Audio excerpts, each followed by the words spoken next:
Thank you, Ambassador. Uh, it was very interesting to listen to my friend, Dr. Rajamohan, about many things. But I recall reading somewhere a German statement's account, and he said, very interesting thing. He said, God has a special providence for fools, drunkards, and United States of America. So, yes. So Trump has proved it in many ways. It's not a win-win for him. It is all the wins for me. That is the kind of situation that we are dealing with. United States, obviously, whatever we may say, remains a hyperpower today and may not be in utter decline, but definitely will be moving towards that. And that's the fear that they are facing right now. And multipolarity, as you rightly mentioned, is an allergy for them. Even though Rubio had very clearly said there are multiple powers and the multipolarity is the way. But that's something to say in the public domain. But in reality, that is not what they are looking forward to. So how I look at the world going forward is, and before I say that, I think that one thing we must remember, when we are looking only at power in terms of military power, then I believe that none of the superpowers have actually won any major war. They've lost. Look at China, it fought against Vietnam. Look at British in Afghanistan, Soviet Union in Afghanistan, Americans in Afghanistan and Iraq. And Russia today in Ukraine is also facing very similar fate. So even if you can destroy a country, destroy the regions, but you cannot win a war, that is a fact today. So irrespective of the power differential, it does not matter. And that's what Iran is going to give them also. See, if you cannot win wars time. Today, you gave good examples of major powers, none of them having really won wars very definitively. Will it be possible for the United States to scrub China out of the Western Hemisphere?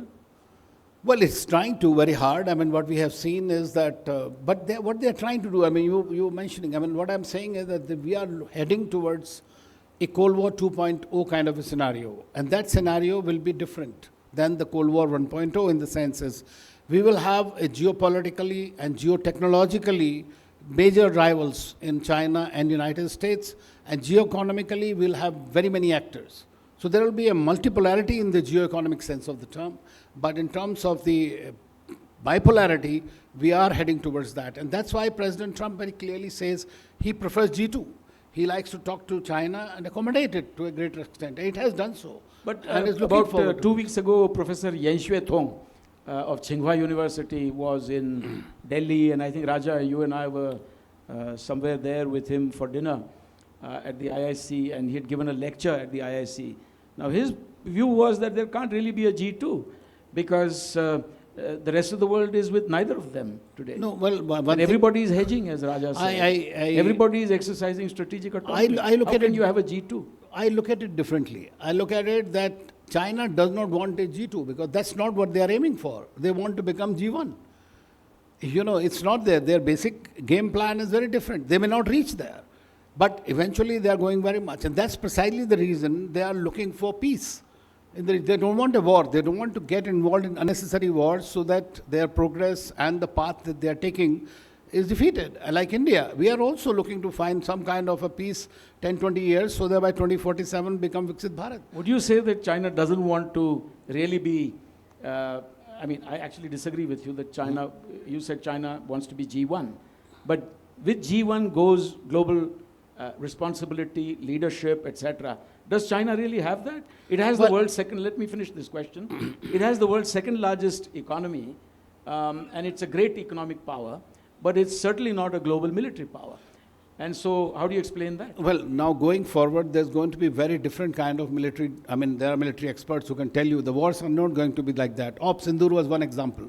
It has to be a technological war. So warfare is also changing in that sense. So you are a military power or not, if you are a technological power, a superpower. And that's where, in my view, China is trying to aim at that. Secondly, China has come up with an alternative structure.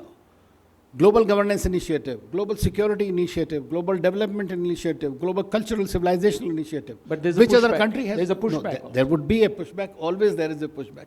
That's for sure. But which other country has come out with these kind of comprehensive alternative models? So it is not trying to push down the throat, but through its BRI and other things, there are definitely going to be constraints. So what you're really saying is that China wants to couch its national goals in more acceptable UN Charter type of language. Absolutely. But the reality is that it is focused primarily on its own selfish aims and objectives. Of course, this is And that's what a every lot of country it is does. seen through, right? Yeah. Shocking that they follow their interests. Yes.